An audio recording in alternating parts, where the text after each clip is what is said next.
excited to tell you this story today. Yeah. I'm super excited. Yeah, I'm pumped too. I'm in a weird headspace, but it's okay. It's okay. We're there sometimes. So it's my week. It's Amanda's week. Yes. Here's the plan for today, everybody. Lindsay and I are both super haunted by this podcast called the Telepathy Tapes that's out right now. So Lindsay and I are both going to take a moment to talk about what's haunting us and share our thoughts on that podcast. And then after that, I prepared a funny short little story because I knew we would need kind of a short one. Okay, sounds good. Before we get into telepathy, two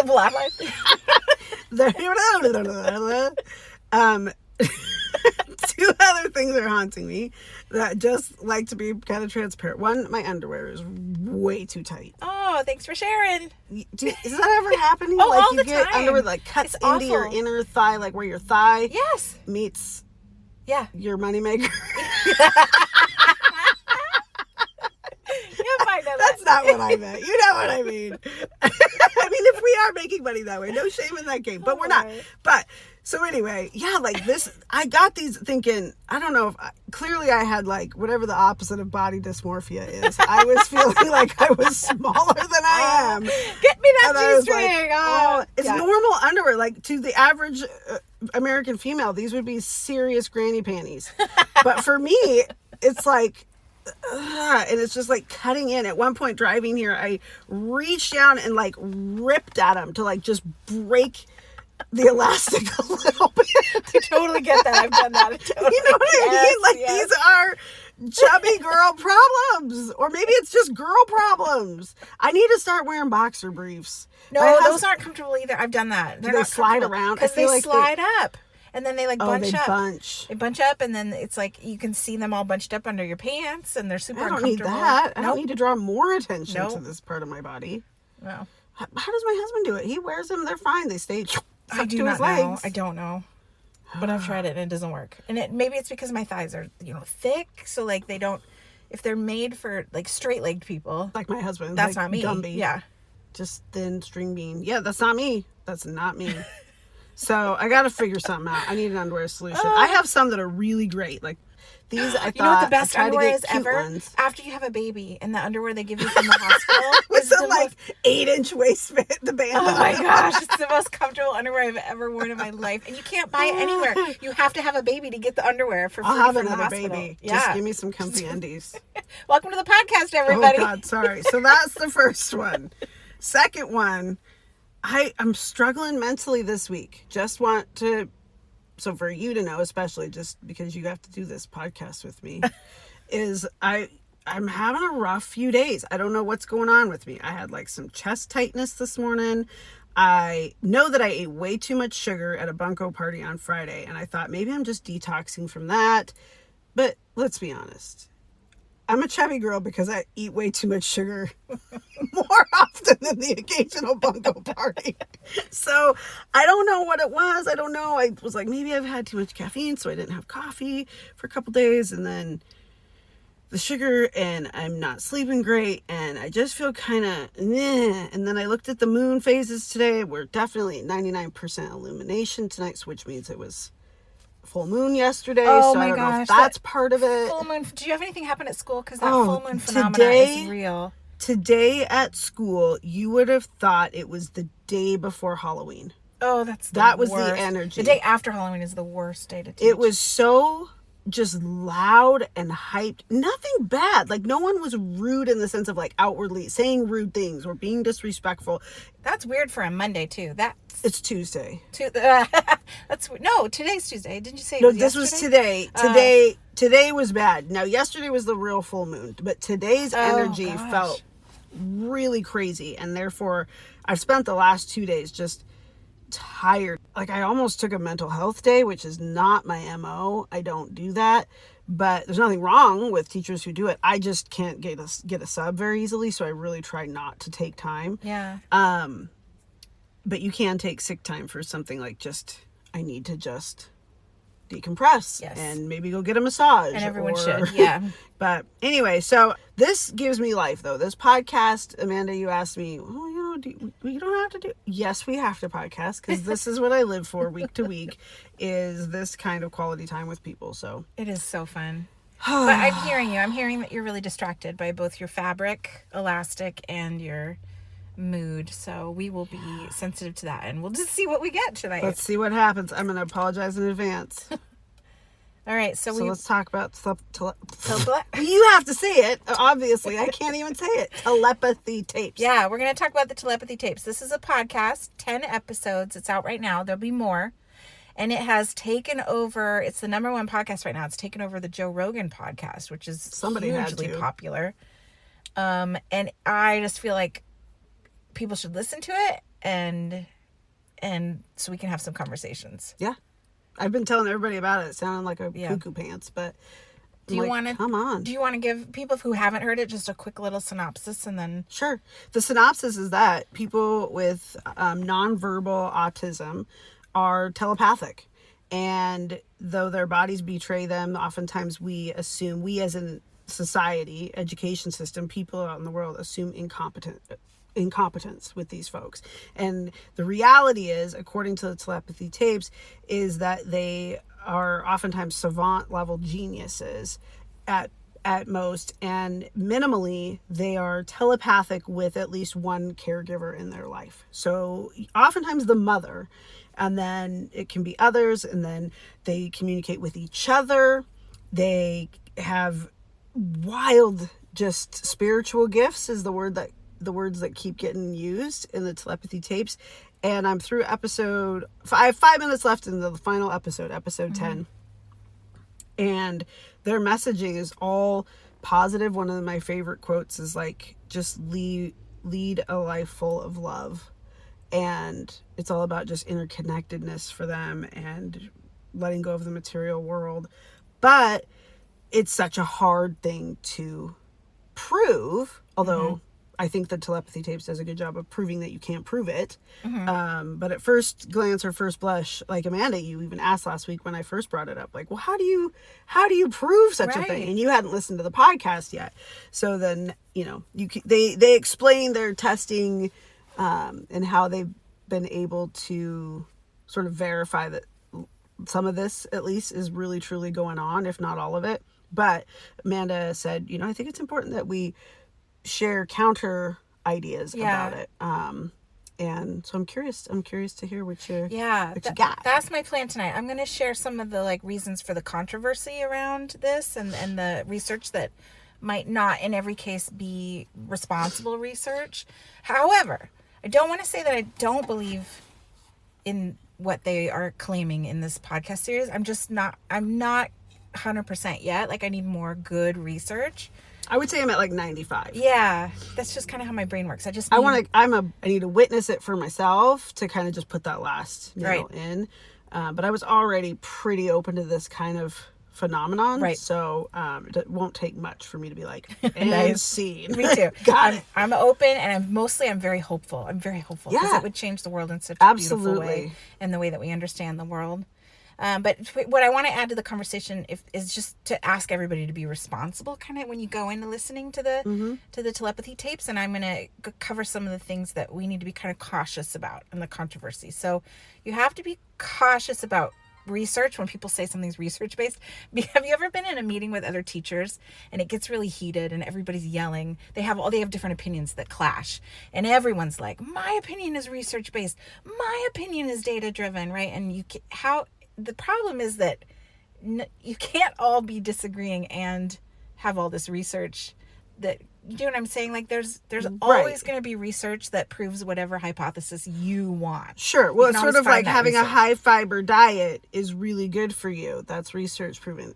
But so is celiac disease. So you can't say, well, but you should be eating a ton of Raisin Bran because it's research based. Right. But the person's like, but I have celiac disease and that could kill me, which is also research based. So yeah, it has to be in alignment. The research, you could almost counter prove, which I think is different than disproving. But two correct research findings can be contradictory of one another depending on the scenario. Yeah. Like that example I just gave that's silly, but... And data can be manipulated. Like you can do a project and you can manipulate the data to say whatever you want. You can get rid of outliers. You can focus on some data and ignore others. So you can really manipulate it. And also research experiments can be flawed. They can be very flawed. So I'll give you an example. There was a British doctor named Andrew Wakefield, and he published a paper in The Lancet claiming that the measles and mumps vaccine caused autism. Right. And the results of this paper that he did, it created significant fear in people and a decline in vaccination rates. But there were flaws in his study that I don't think people who read the article were really thinking about possible flaws. So this is what I'm saying. Well, so many people didn't even read the article, let alone look at the study closely. Yeah. They just saw the headline and went, wow, okay. Yeah. So here's an example of possible flaws with a research study, like this one. This one had a very small sample size. There were only 12 children. That's too small. That's too small to like draw meaningful conclusions. Right. Right. I mean, it's just ridiculous. That'd be like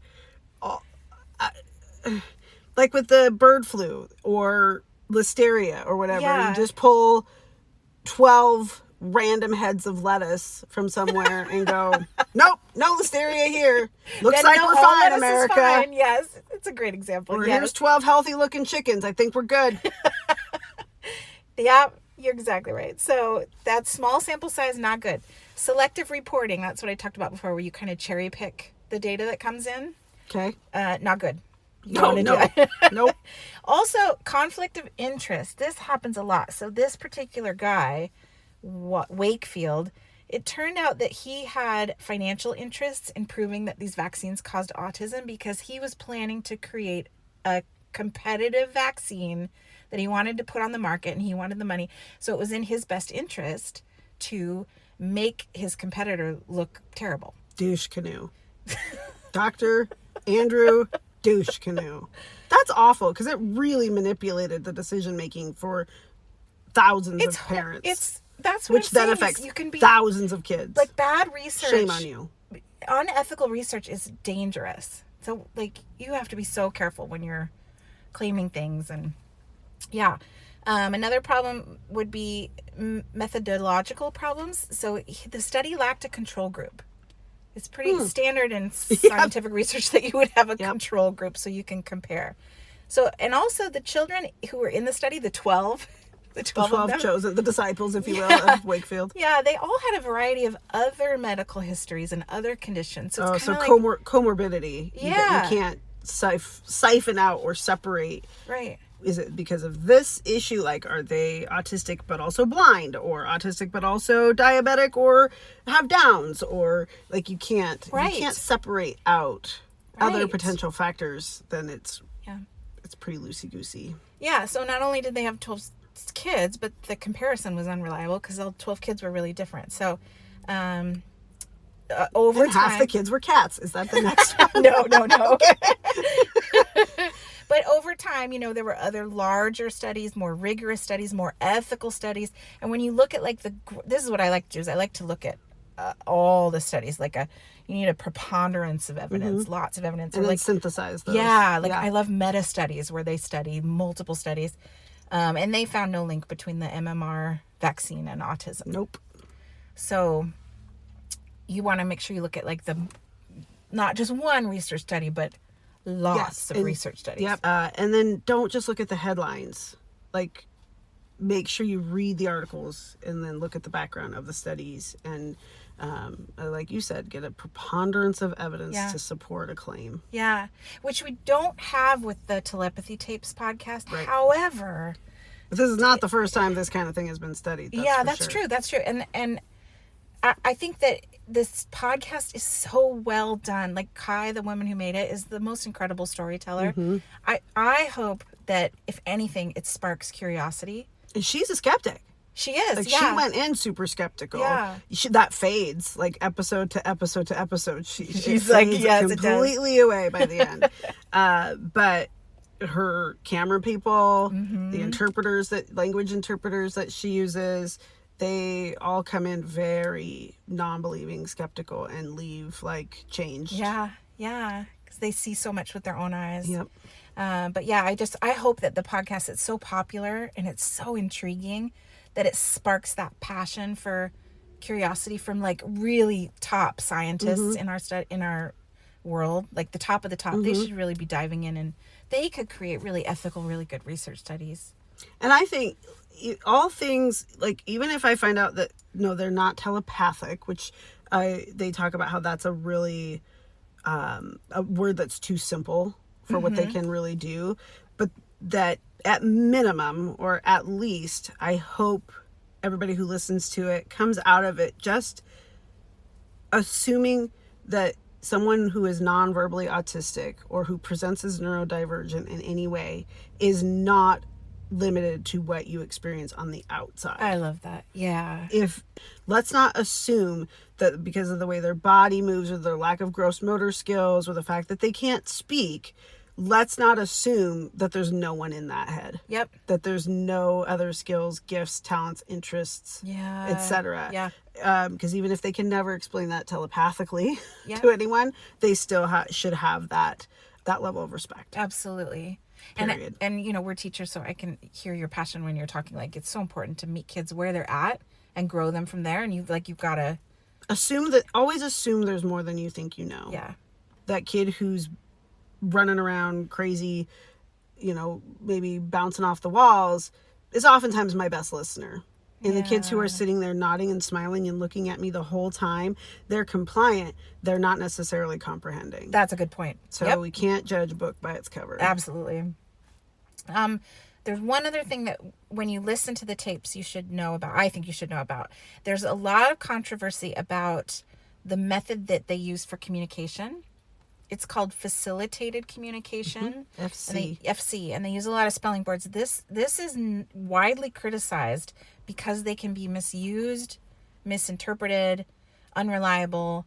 And the reason for that is because the way they work is an adult is going to hold the arm or the hand of the child with autism to help them spell things out. They'll put their hand on their forearm or even just rest their hand behind their arm. Yeah. Because people with autism oftentimes don't know where their body parts are in physical space. So that physical touch from someone else draws their mind's attention to, that's where my arm is. Yeah. Now I can move my finger to point to the A or whatever on this spelling board or use this communication device. Ideally, you wouldn't touch them at all. Right. You would use it maybe to teach them how to use the tools. But at some point, you want to back off and let them use the tool independently. Yeah. Which some kids in the study got to that point, like the older kids. Yeah. But you can still, even by just gently touching the arm, there's little micro movements that you could have that influence the person. And the other thing they do a lot, the adult holds the board. Instead of just laying it stationary on a table, they hold the board. And you can see in some of the research studies they've done, the adult is moving the board, moving the letters toward where the child is pointing. It's really you just have to be so careful with this. Well, these kids aren't Ouija boards. Right. Because the same thing could be said for Ouija boards. It can be influenced and moved and manipulated and that's not right. Then I also know these kids. I know some kids like this, and I feel like if you didn't let them touch the word or the letter they want to touch and say, that they'd be flipping that like my 3-year-old did with Candyland. Just get out of here with this stupid thing. That's not what I wanted to say. It's funny. I think I would feel a lot better about the research if the device the kids are spelling on was stationary, for one thing. Like a keyboard that stays on the table, and then they need to do it independently. But I understand that that's hard when they're really young and they're learning. If you were nefarious and you developed, I have my hand on the back of Amanda's arm right now just to give you a visual. If you develop some sort of weird Morse code with the kid, but then who's got time for that? I don't know. Who's teaching the kid Morse code on the back of their arm that then translates into the spelling board? I don't Just know. use the spelling board. But those really subtle movements can influence where an arm goes. So you've got to be really careful with this kind of research. That's all I wanted to say was just... Fair enough. When you go into it, know the controversy and know what you have to be careful about. But then even knowing all of that, my mind was still blown. Mesmerized, yeah. Mesmerizing. Yeah. These kids are brilliant and they're so poetic. and which that blows my mind by itself, because autistic people are often so black and white. Like there's not very much gray.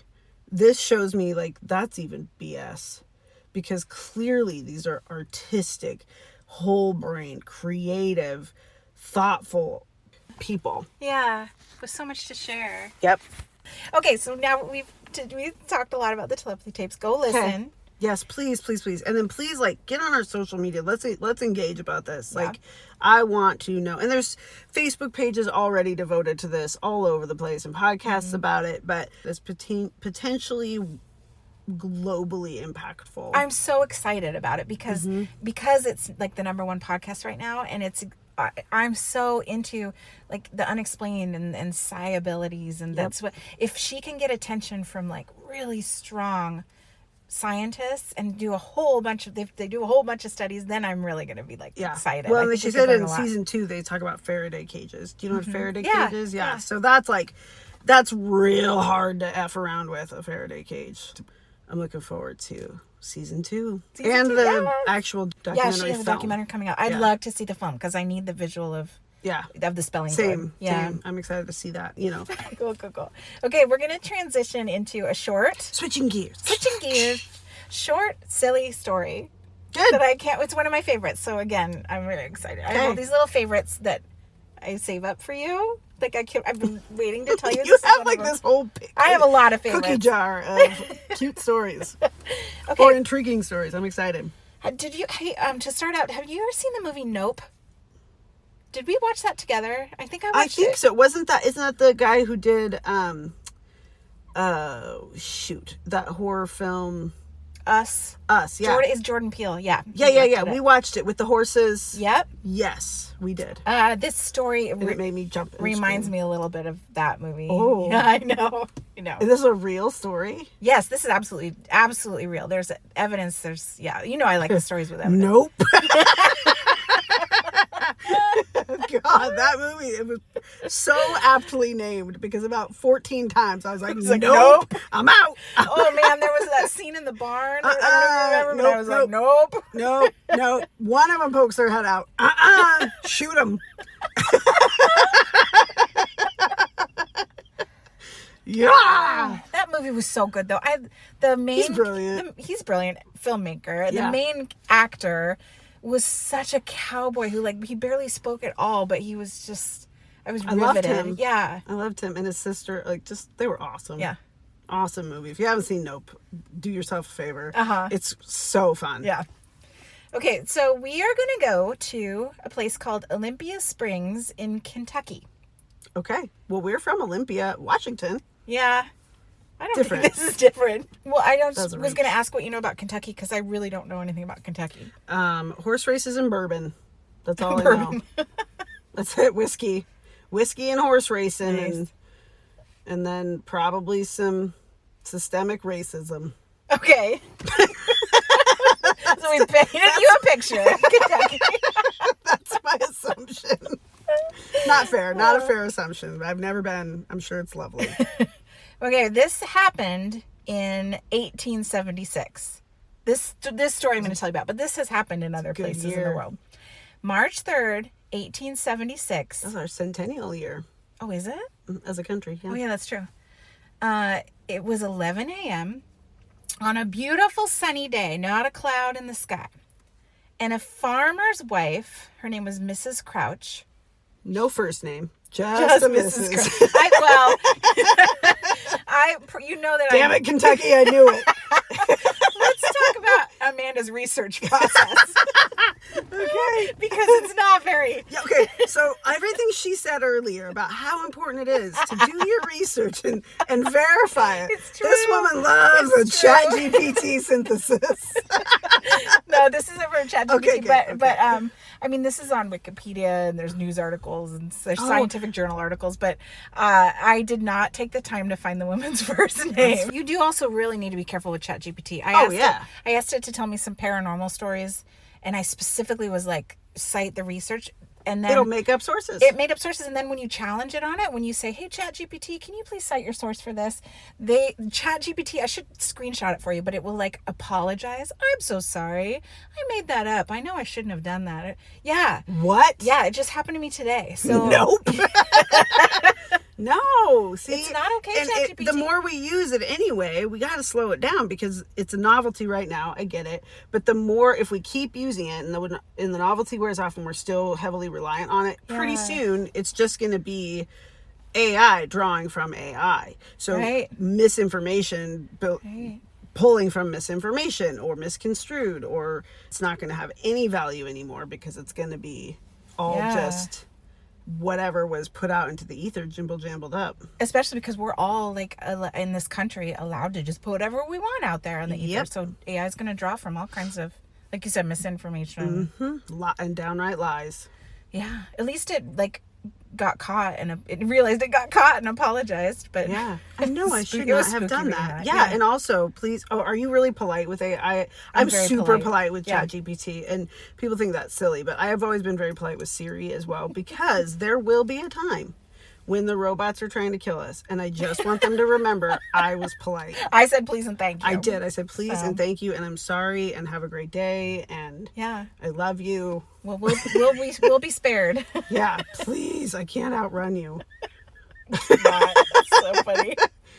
Oh my gosh, we're never gonna get to the story. Okay, go. Okay, no, it's okay. I'll be quiet. So we're in Kentucky, 1876, 11 a.m. Mrs. Crouch. Sunny day.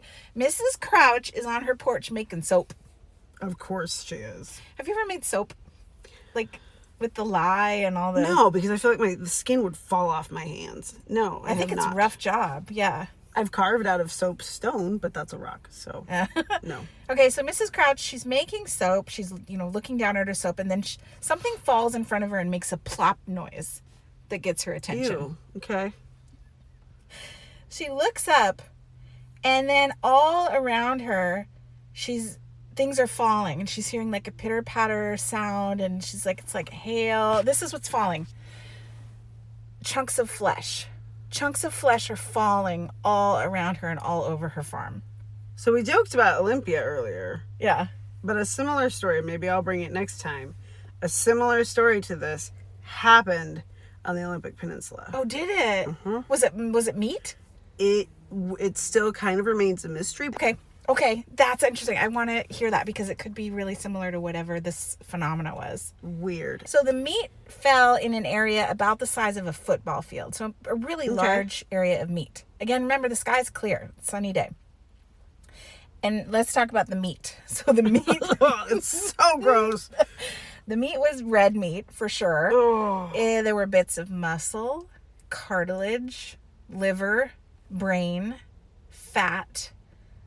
It was all bloody. So they gathered it up and they were like, there's some liver. Like, how do they identify liver? Because you can identify like just by the different cellular. 1876? Mid 1800s, but they knew, these, they know what is liver, what's lung, what's brain. Like, if it's in pretty good sizable chunks. Yeah. The chunks were all no larger than like 2 inches by 2 inches. So they're little chunks. Okay. Okay. And there were no bones. That's weird. Yeah. Okay. No bones, just the meat. Just a metaphysical meat grinder. A meat shower is what they call it. Oh, come on. Cloudy with a chance of meat showers. Gross. But it wasn't cloudy. Sunny with a chance of meat showers. Sunny with a chance of meat showers. Gross. That's a horror movie. It is a horror movie. My God, I'm so sorry, Mrs. Crouch. Oh my gosh. She's like, this soap is not going to be enough. I gotta get more soap. What if it got in the soap? I wonder what that... Game over. You throw that bucket of lye and just kill whatever is around that bucket. So Mrs. Crouch is on her farm and she's covered by that's just covered by bits of meat that have fallen. And she of course runs to get like her husband and neighbors, and this is like initial aftermath, right? Like neighbors and local people who are close by come over. Two of the men who ran over, they tasted it. No! They picked it up and tasted it. Bubba and Jeff, you spit that out right now. That is vile. There's science. You don't have to do that. Yeah. I would never. no. Never. I'm too anxious to even, like, when I eat a McDonald's burger, I think I'm about, I don't eat McDonald's burgers. I do, for that and then reason. I think, oh, there could be mad cow disease in here. I Yep, would not won't pick do up it. raw meat off the ground. I don't eat hamburger unless my husband cooked it. And you know it's totally cooked good. Mm-hmm. And even then, sometimes it's a little questionable. And I'm like, this Yeah. seems a little too pink. Well, these two men, based on their taste buds, they said it tasted like deer or lamb. And that's what they reported. The Scientific American Journal did a piece on this. Oh my God. And they were like, these two guys tasted it, said it tasted like deer or lamb. Ew. I don't think I've ever had deer or lamb. I feel like venison and lamb, to me, those are two very different meats. Mm-hmm. Because, like, venison, to me, is pretty gamey. It's been out living off the land. And then a lamb it hasn't even lived. Like, it's just a baby sheep. That's why I won't eat. It's super tender. I won't eat babies. veal I can't or eat lamb. baby animals. Nope. So, I mean, if you do, fine. But I can't do it. Yeah. So, those are two different tastes to me. But I'm not a carnivore expert. At least they weren't like, the meat's in. Tastes like Mr. Crouch. This tastes a lot like human. That would be Do you think concerning. that Mrs. Crouch exploded her husband? Like they come in. Can you they come imagine in in and be like, 1876, like your global consciousness is not vast at No. that point. So the theories that would pop into your head, I can't even imagine, like, what would you think happened? Like, somebody's farm blew up and it landed there? Like, that's all I could think, but I didn't hear anything. There was no airplane. There's no airplanes. no airplanes. They I don't would think it's exist. like a cow exploded in the sky or something. I don't know what other. Yeah. How would you rationalize this? Or a lot of people probably thought it was like an act of God, Sure. a sign, Yeah. or a This is it. yeah, Yep. or a this is miracle, it. a miracle or a sign. But like that wouldn't be a very nice miracle. Plague. A plague. Wait, flipping through the Bible. Where was this one? Where was meat showers? I got you on locusts. I got you on rivers of blood. Oh my gosh. But the meat showers is new. Must have been one of them chapters written by a woman. We had to get those out of there. That's horrible. Okay, so there's this finally, like an actual scientist gets involved, but it takes. I'm picturing this in my head. It's got to take a while for a scientist to come out to the farm.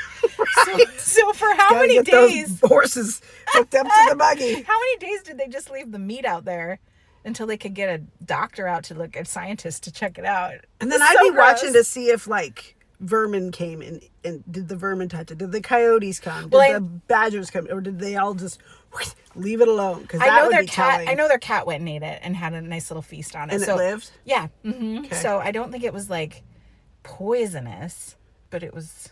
It's just so gross. I just love this story.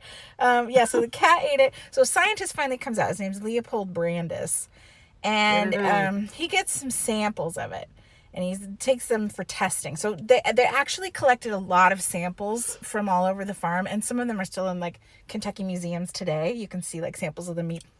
But they sent them to multiple different scientists and colleges and stuff for testing. So it sounds like they did a pretty good job of considering the times. Sure. Of trying to find out what The this fact was. that they had a scientist at all that would come Yeah. out is impressive. Yeah. Now, this scientist identified the substance as nostoc. And I hope I'm saying that right. Nostoc is a gelatinous substance, and it goes by many names. It's like this. Have you ever like been out in the woods and seen like something kind of jelly-like, gelatinous? In the woods? Yeah, I mean it's a real substance. Sometimes they call it star jelly, troll's butter, or witch's butter. All very scientific names. Yeah. No, I mean, I've seen jellyfish.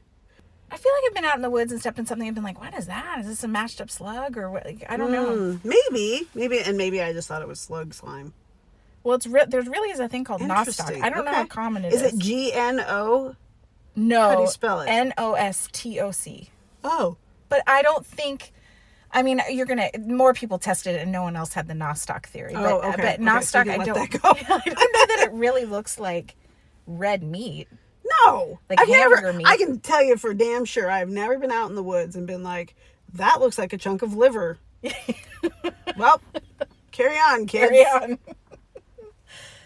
Okay, meat samples were sent to the Newark Scientific Association for analysis, and they did their tests, and whatever tissue they got a piece that they were sure was lung tissue, but they weren't sure if it was from a horse or a human infant, because they said the structure of those two are nearly identical. Okay, Jersey. Here we go. Jersey, you are on my ish list. Like almost, 2 weeks in a row or something? Human infant. Yeah. And a horse. Lung is identical. It nearly. It was difficult for them to discern the two.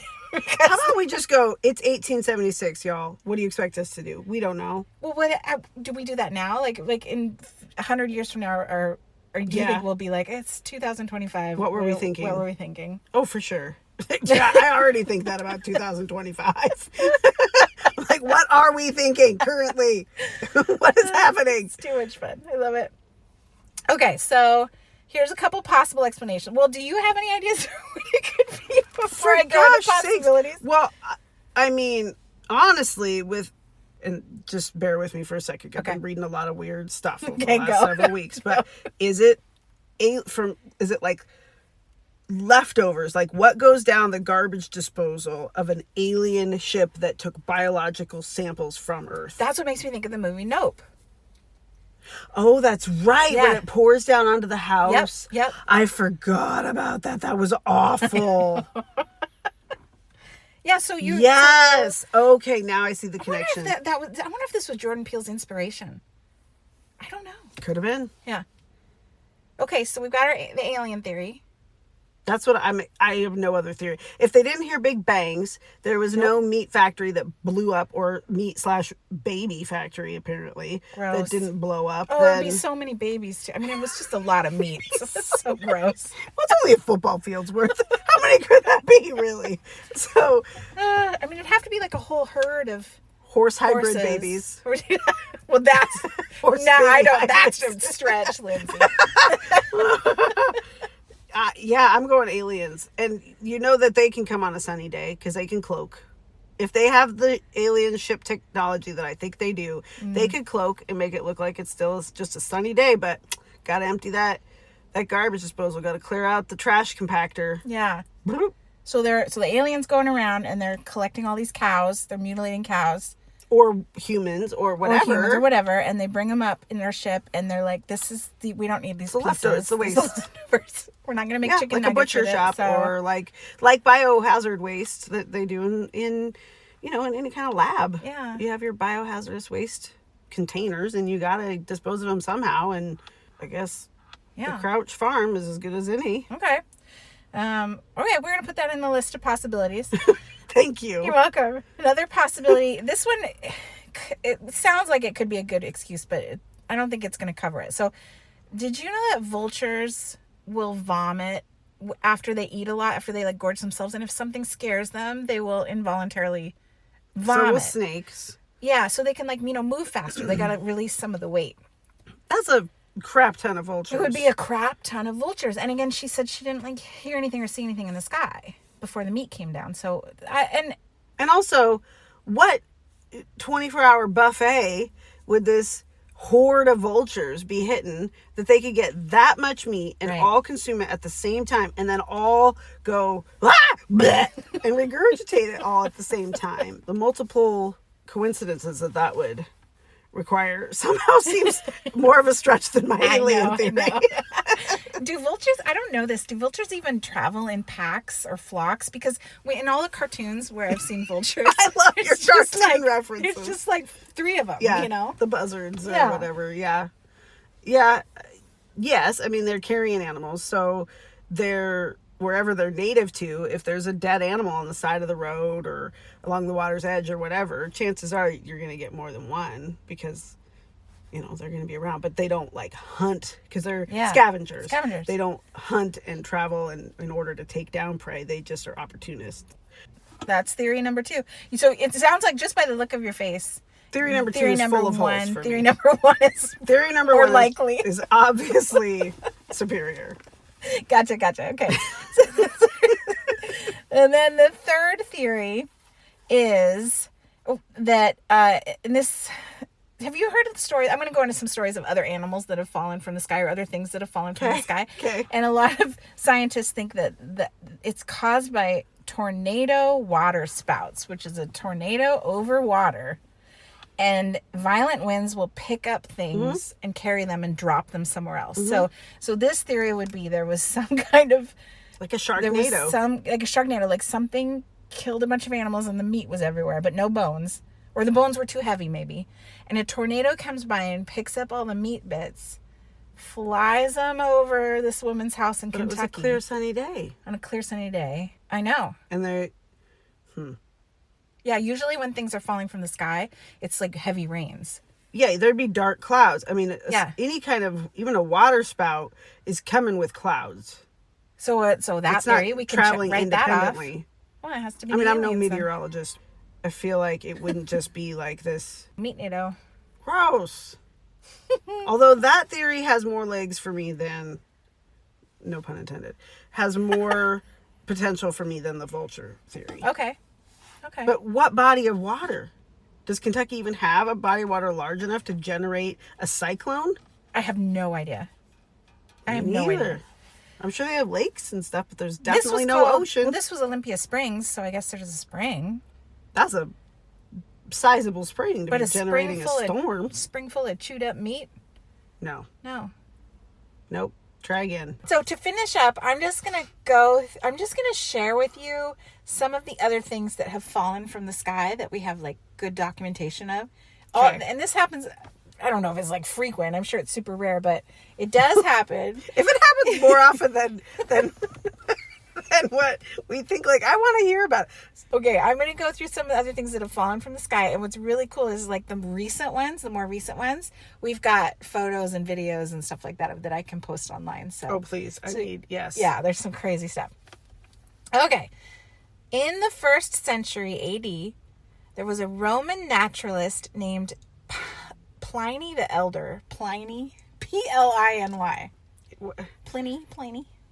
Is it a Keebler elf? Yes. It sounds very D&D, Lord of the Rings. It does. He was a Roman naturalist.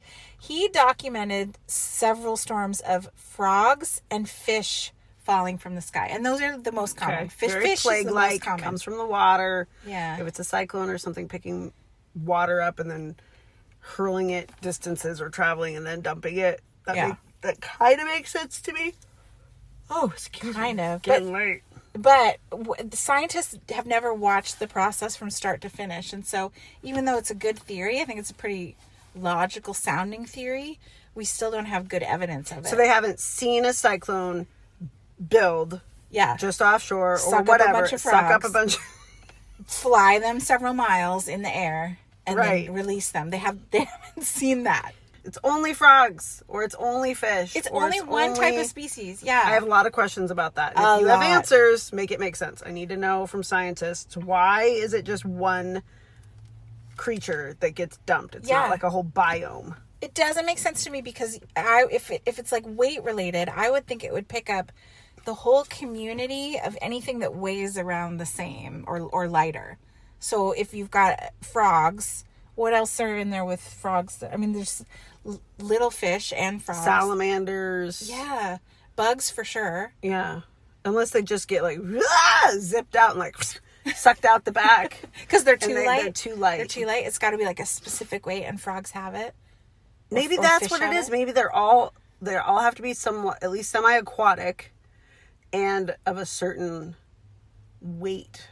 Because we're not seeing like, you're not getting farm animals. There's not like suddenly a bunch of ducks were dropped or rabbits or Well, it'd be so cute. never anything cute. Yeah. But it's always the plague-like creatures, locusts, frogs. Maybe that's why they hatch out in associate hordes. like frogs and scary stuff with witches and witchcraft and Curses, hexes. Yeah.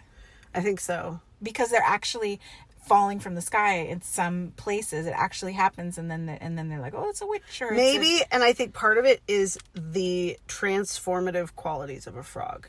All the life stages of a frog. I think yeah. probably prior to scientists really understanding the biology of frogs, that was probably pretty freaky. Yeah. You start out with an egg, and then it becomes this fish-looking thing, right? A tadpole. Then suddenly it's got legs. Now it's out of the water, and it's hopping around, and Yeah. I think maybe that blew people's minds, and they thought it was not of this world. Right. I don't know. That's just a I guess. feel that way about a lot of the underwater creatures. Octopuses, for example. Aliens. So different from any other animal out there. They're aliens. Maybe. That's my theory. Yeah. Squids, octopuses. So smart. Yeah, so smart. So smart. With like crazy abilities, like being able to change your skin color. Or walk around on the land. That's cool. They don't have to be in the water. They're wild. I like them, but they're so alien to me. So Because they're alien to everybody. okay, in 1794, speaking of frogs, French soldiers reported toads falling from the sky during a heavy rainfall. Like, it's usually with a rainfall. Mm-hmm. So we know that there's a storm up there usually. So with the meat shower, there was no rainfall. There was no... That's the part where it doesn't make sense. Because I understand... I don't really know how clouds work. I know the names of clouds. We're all taught the names of clouds with our little cloud viewfinders as little kids. The cumulonimbus and the... Fancy. Cirrus and the whatever. But I conceptually understand what a cloud is, right? I still don't understand, like, it doesn't make sense to me. They're already so heavy. Have you ever seen videos of, like, a cloud bursting? You get so full, it just bursts like a water balloon popped with a needle. Yeah, it's amazing. Google it or YouTube it or something, because you can just see, it just literally looks like a really full, balloon if you popped it from underneath, just shoot, and it just I wonder what breaks. whooshes Is there out. like There's like a surface weight tension limit or something. Breaks it. It just I gets think too it heavy. just gets so heavy, but I don't know what the weight limit is. And what's the weight limit when it's not just water, but there's animals in there too? It's got to I have balance so many out. questions. Yeah. Either side of that equal sign. All of these ones that I'm telling you about have like good documentation. That's what I like. So like the French soldiers one, seeing the frogs, they're all, this is in 1794, so it's all through letters, but like the whole platoon or whatever it's called, they're all writing letters to their family. They weren't watching like Netflix. No. It was like, guess what the craziest thing of the day was, of the year? I love it. Toads raining down on us. I know. You won't believe it, sister. Would be in French. Zoutala. The frogs, they're falling from the sky. So insensitive. I'm so sorry so to all the You French. do it with Italians in previous podcasts. So wrong. That's French It's people. so wrong to caricature an entire culture. Okay, and this one's wild. In 1987, there were 3 towns in England. One of them was Gloucester. I think we've heard of Gloucester. And 2 others. They experienced a heavy rain with these tiny little pink frogs. It turns out those pink frogs are from Africa. So this is what they theorize. They think that the storm, whatever it was, picked But this up. theory, they had to get in the think tank for this for a while. Well, that's a long distance, it's right? not a native species. It's not a native species. It's a long distance, and they were tiny little newborn, Baby new baby froggies. frogs. So their theory is that when they got sucked up into this tornado or whatever, they were sucked up as eggs. Wild. They turned into tadpoles while they were up there in the air. Those frogs had some stories. Their future froggy generations won't believe it. Then they developed into frogs. So the tadpoles And fully they got developed, too heavy. and they popped the water balloon, and they all fall down in England. Pink frogs. You're right. What a story. There's no frogs in the world that have had an adventure like that. No. Maybe the French ones, the toads. But to come from Africa is pretty bonkers. That's a long, long ways. They're like, colonize this, bitches. That is the weirdest thing you've ever said on all of the podcasts we did. I love it. What's that called? Where the queen, right? Where she's got, what's that called? When England has A queen frog or a queen human? No, like the Queen of England, because England is like, there's more Independence Days than any other holiday in the world, and they're all from England. Really? Mm-hmm. Why? And most of them are from England because of the word I'm trying to find. It's not colonization. It's where they go. England went and like where they go and conquer, like India and parts of Africa, and of course the United States, or what is now the United States. And what is that? Dang it! It was just on the tip of my tongue. Conquered because they no. There's a word for gently? it. How did they? Oh no, it's not gently. I wasn't good at history. I'm sorry. Everybody's like, "Geez, Amanda." What is that called? Crap. If I can figure it out, I'm going to interject with another like audio clip, and all of a sudden it'll be like this tone of voice, us just talking, and then it'll be like sovereign nation. Like whatever. It's like where they're sovereign, it means they're free. So it's like oh, this is what happens colonizing, when you get, but there's another word I'm looking for. The word I was looking for was imperialism or colonialism. What I'm noticing at our age, which by the way, I'm not going to tell you my age, but at our age, I feel like you're going to tell them. Yeah, I feel like we are just starting to just notice that word recall thing, where some words are on the tip of our tongue and we can't pull them out. I'm noticing it a little bit more and more. You're blinking at me. It's a slow blink. How dare you? It's normal. It's perfectly normal. This is 9:00 at night. This is past my bedtime. I have been teaching all day, and it was a friggin' full moon. Okay, well, that's probably what it is. Picking up Nothing on to do your with it. blinking face. I get it. Okay. This is why we talked about ADHD last time, because squirrels. we cannot hold it together. Okay. In 1974, in Albury, Australia, this is what fell from the sky. Spiders. Freaking Australia. Whole continent trying to kill us. No, I'm sure the people are lovely. The Aboriginal history, amazing. I have absolutely no interest to go to Australia. Is it humid there too, or dry? I don't know. Probably, or maybe it's a pretty so sizable big, country. Yeah, it's its own continent. Did you know that half of Australia is separated by a fence? It's the longest man-made structure in the world is the dingo fence. What? I have so many questions. Why? Are they like fighting with each other? So they built a wall? The dingoes. So it's the sheep farmers versus the dingoes. So they built a fence to keep the dingoes out from eating there. And it there's another word, God. It's early onset dementia. It cross-cuts. Let's go with that. Okay. It cuts across. All because of dingoes and sheep farmers. Yeah. The whole it's country. Like its own kind of civil war. Dingoes are just trying to eat. They're just doing what a dingo does. That's wild. Okay, well, the spiders falling from the sky. It's okay. The spiders falling from the sky. I had to just get away from spiders falling from the sky. We're going to keep saying it. It's spiders, not okay. The spiders falling from the sky onto and they're humans. probably big. They were big. Yeah. Oh, God. This is a real explainable event. So here's what happened. There was a flood. Mm-hmm. And spiders climb. Yeah, the spiders were able to climb, and they were good for them. They survived. Of course they could. They survived, and they built like a whole new community of webs up higher. And they, there was a lot. I've got it. You can picture it, right? Yep. Mm-hmm. And so then the wind came. And now we have hot air balloons full of spiders landing on people's faces.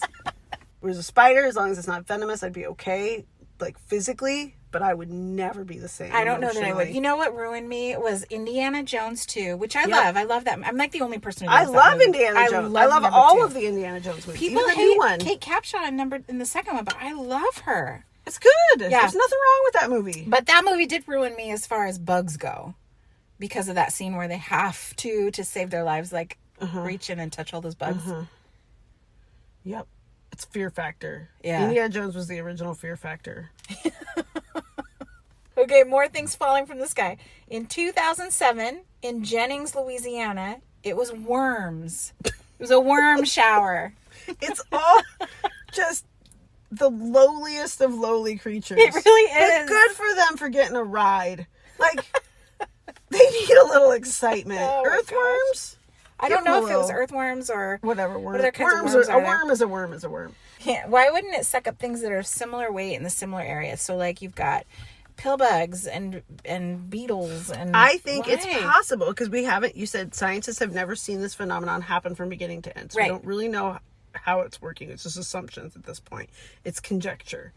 There's a good word. Nice I just word. pulled that out of nowhere. Good job. So what if it's more alien biological testing? So they're gathering up a bunch of one species, studying it, and then, oh, let's make it look like a cyclone or a cloud, dumping it back onto Earth. But it actually was just some sampling done. That's such a creepy thought.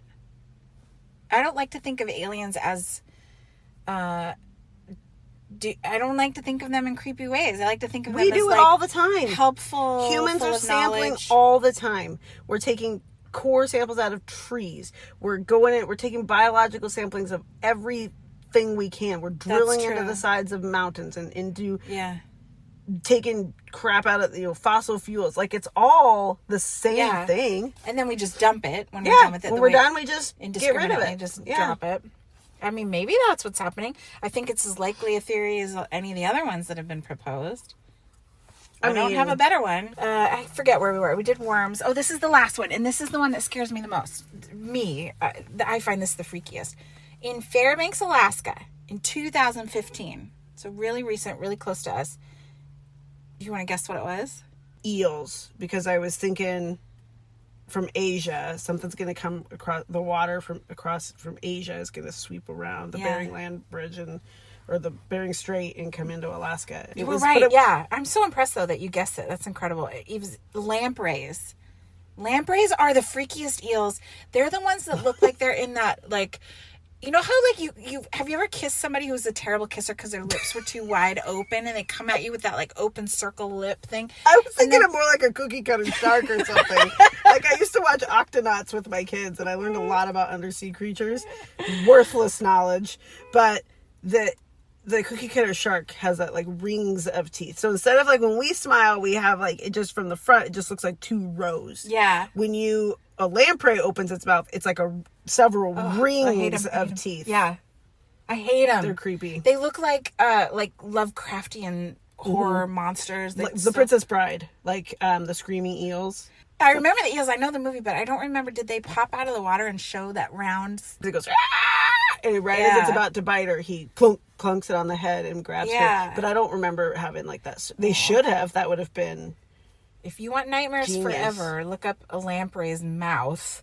And then And they're all over people's yards, and they're in front of they landed in front of the Value Village. So they've got. Yeah, I can't wait make to that find the donation pictures. tomorrow.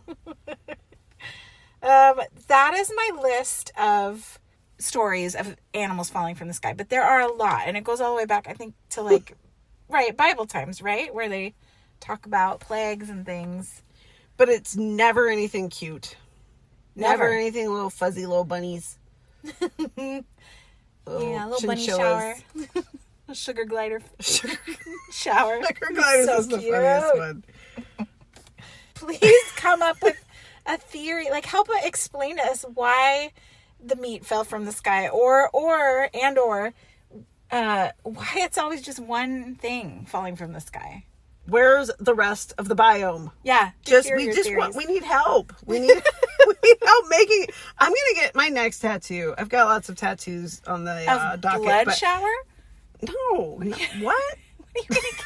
That's what we're talking about today. I want make it make sense. Oh, I like that. Tattooed down my arm because Yeah. that has become my slogan the last couple of years. Like, make it make sense. I don't have to agree with you. I don't have to like it. I just need it to make sense. Yeah. I feel that way at work. I feel that way in society. Yeah. I feel that way all the time. I just make it make sense. Yeah. Thank you for listening, everybody, to us with our like limited research. Oh my gosh. And our rants. And then we lost the recording. But I gotta go pick up my kid. And you gotta go get your car charged. Yeah. I'm not. So we told them. No, you shouldn't be. Told them about the homework. So what do we gotta do now? Class dismissed. And don't open the door. Goodbye. Bye, Lindsay. That was super fun.